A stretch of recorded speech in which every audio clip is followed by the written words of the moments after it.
स्वागत है आप लोगों का खौफ और दहशत से भरे एक और सफर की तरफ। आज जो मैं सुनाने जा रहा हूं वो कोई कहानी नहीं बल्कि एक सच्चे घटना पर आधारित है। और यह हादसा किसी और के साथ नहीं बल्कि मेरे खुद के चाचा के साथ ही हुआ था। मेरे चैनल के बारे में सुनकर चाचा ने एक खत के जरिए मुझे यह हादसा भेजा है।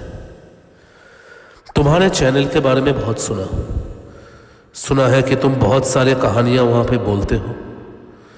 मेरे साथ भी ऐसा ही एक खौफनाक हादसा एक बार हुआ था। हो सके तो इसको पढ़ने की एक बार कोशिश करना। उनको शुक्रिया कहते हुए आज का हादसा मैं शुरू करने जा रहा हूं।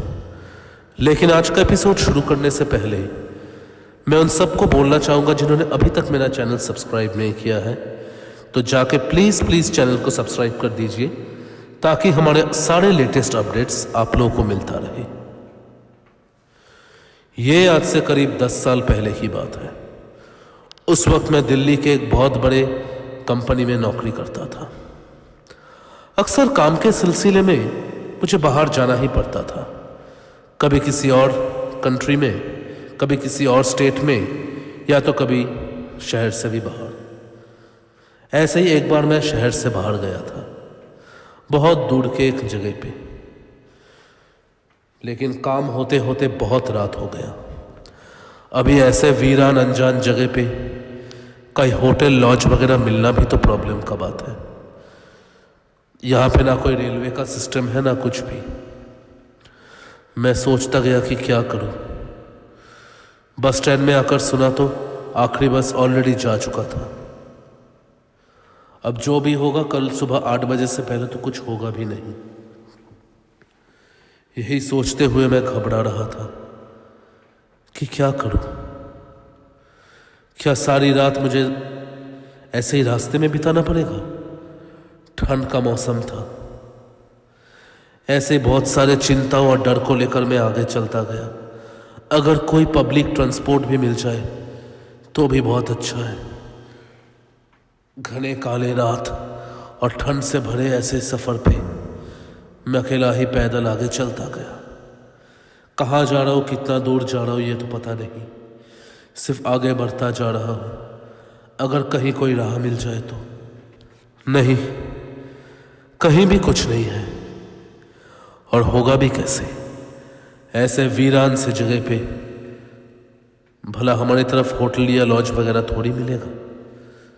लेकिन तभी ठंड और बढ़ता गया।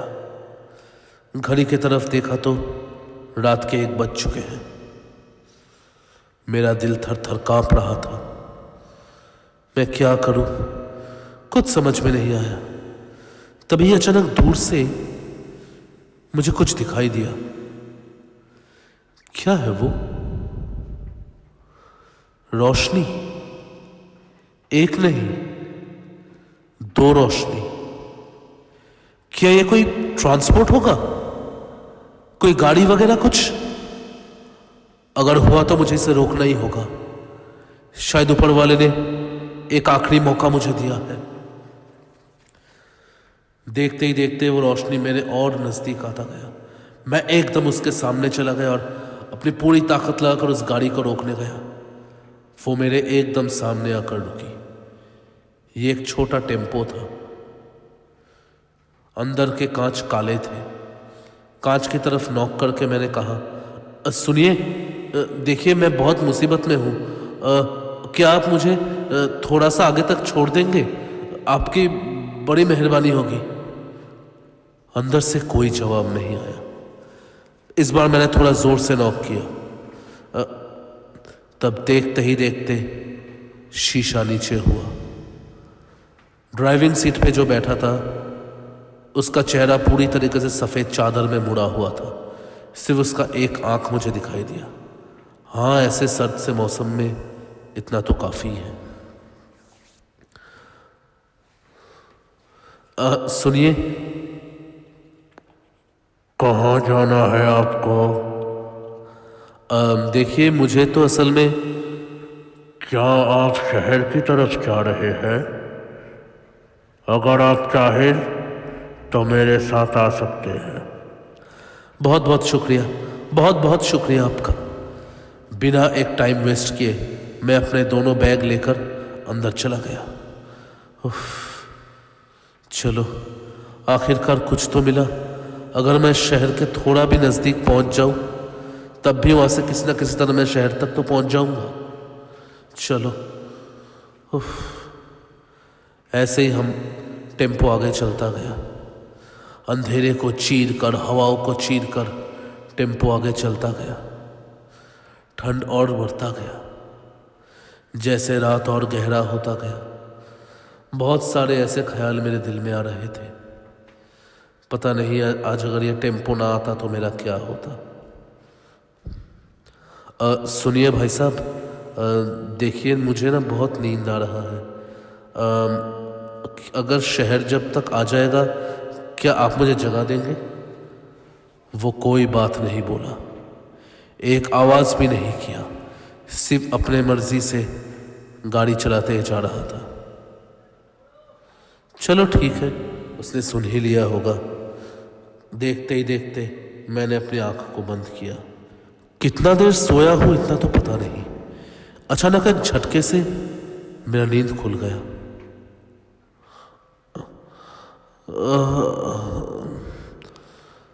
मैंने देखा तब भी गाड़ी और तेजी से चलता जा रहा था। अजीब बात है, मैंने अपने घड़ी की तरफ देखा कि तब 3:30 बज चुके हैं।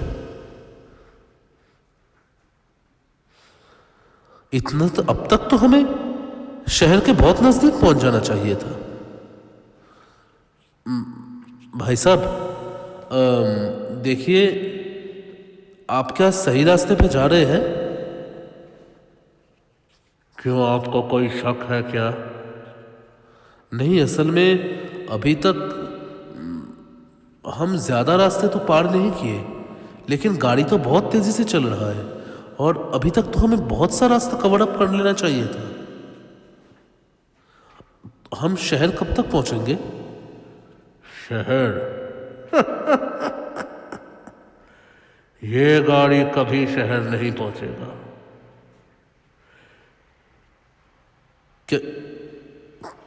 क्या मतलब? मैं समझा नहीं। क्या आप शहर की तरफ नहीं जा रहे हैं? क्या आप शहर की तरफ से कहीं और जाएंगे? ठीक है, कोई बात नहीं, आप मुझे शहर के नजदीक भी अगर छोड़ देंगे तो भी होगा।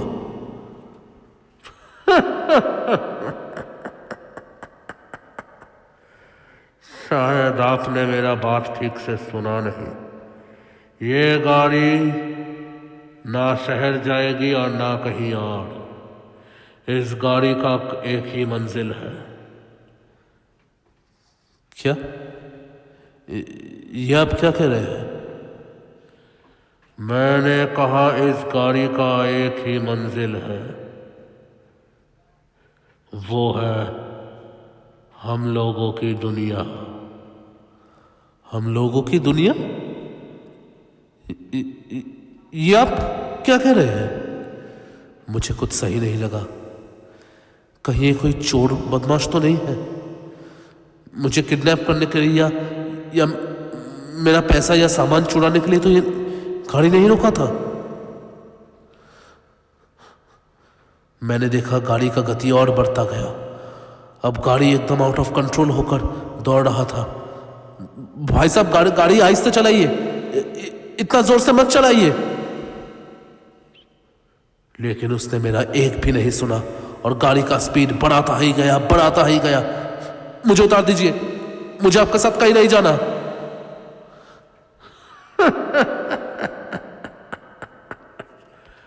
जो कोई भी इस गाड़ी में एक बार बैठता है वो तभी इस गाड़ी से बाहर जाता है जब ये गाड़ी हमारी दुनिया में पहुंचेगी। मुझे कुछ सही नहीं लगा। अब मैंने उसका हाथ पकड़ लिया ताकि मैं उसको रोक सकूं, लेकिन ये क्या? जब मैंने उसका हाथ पकड़ा तो उसका हाथ पूरा बर्फ की तरह ठंडा था, मानो ये किसी जिंदा इंसान का हाथ तो हो ही नहीं सकता। और तभी देखते ही देखते वो मेरी तरफ मुड़ा। उसके शरीर में से वो साथ सफेद चादर एकदम से नीचे गिर गया। मेरे सामने जो बैठा हुआ था वो कोई इंसान नहीं, एक सफेद कंकाल था जिसका पूरा चेहरा जला हुआ था। उसके आंखों के जगह आग जल रहे थे।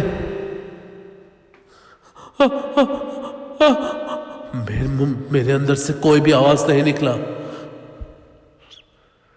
मैंने कहा ना, ये गाड़ी अब तुम्हें हमारी दुनिया तक ले जाएगी। बहुत जल्दी तुम हमारी दुनिया के ही एक बन जाओगे। नहीं नहीं, मुझे छोड़ दो, मुझे छोड़ दो, मुझे छोड़ दो। तभी देखते ही देखते वो कंकाल मेरे आंखों के सामने से कहीं गायब हो गया। और अब यहां पे कोई नहीं, सिर्फ मैं और ये आउट ऑफ कंट्रोल गाड़ी। गाड़ी का स्पीड और बढ़ता गया और बढ़ता गया और बढ़ता गया। मैं गाड़ी को कंट्रोल करने की कोशिश किया, लेकिन अब गाड़ी मेरे कंट्रोल में नहीं।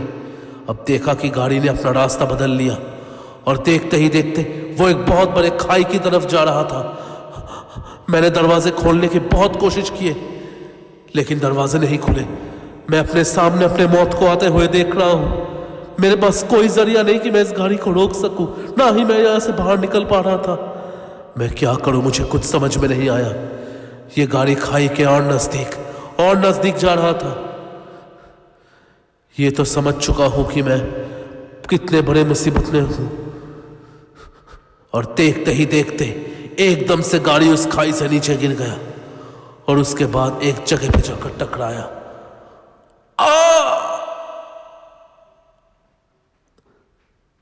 मेरे मुंह से सिर्फ यही आवाज निकला और उसके बाद से मुझे कुछ याद नहीं।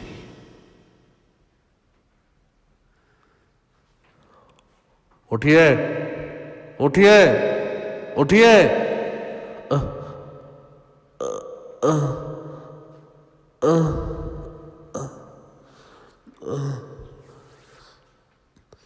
मैंने आंखें खोलकर देखा कि मेरे सामने 2 कांस्टेबल्स और कुछ लोग खड़े हुए हैं। मैं कहाँ हूं? मैं कहाँ हूं? भाई साहब, ये क्या कोई आराम फरमाने का जगह है? अभी अगर आप यहां से नीचे गिर जाते तो क्या होता? कहां से नीचे गिर जाता? जब मैंने अपने दूसरी तरफ देखा तो मेरा पूरा शरीर पसीने से तरबतर हो गया। ये तो वही खाई है जिसमें मैं कल उस भूतिया गाड़ी से नीचे गिर गया था। ये खाई। आप इस खाई की तरफ क्या कर रहे थे? ये तो भला हो इन लक्कड़हारों ने आपको देखा और हम लोग को फोन कर दिया। अभी अगर आप यहां से नीचे गिर जाते तो क्या होता? देखिए, आप विश्वास नहीं करेंगे, लेकिन मैंने कल रात को कुछ, देखिए भाई साहब, आपको शहर की तरफ जाना है क्या? हाँ, मैंने सोचा कि इन लोगों को कुछ भी बोलना सही नहीं होगा, क्योंकि इस बात पे ना कोई विश्वास न करेगा और ना कुछ। उन पुलिस कांस्टेबल्स ने मुझे कहा कि वो लोग अपने गाड़ी में मुझे शहर की तरफ छोड़ देंगे।